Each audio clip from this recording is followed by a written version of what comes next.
Hello again.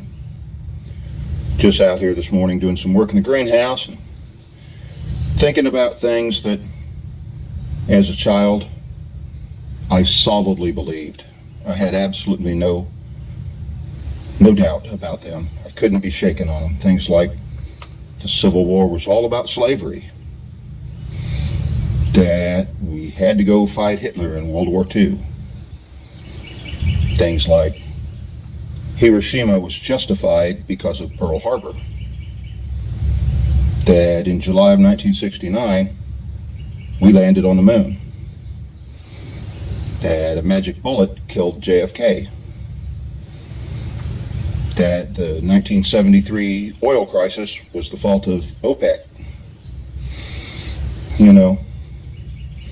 And I just solidly believed those things, no doubt. But I grew and I learned.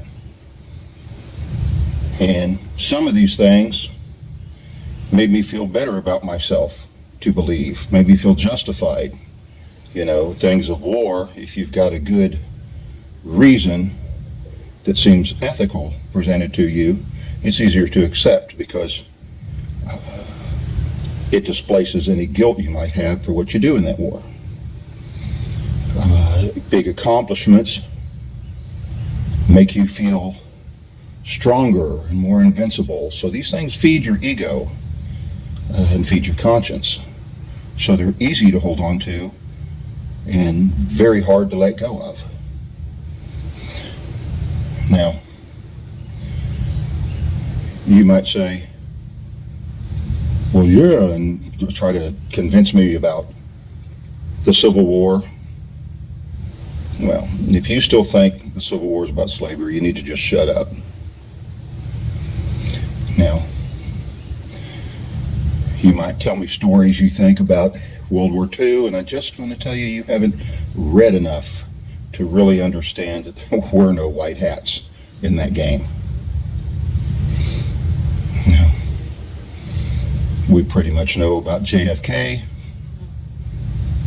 I have no doubt about it.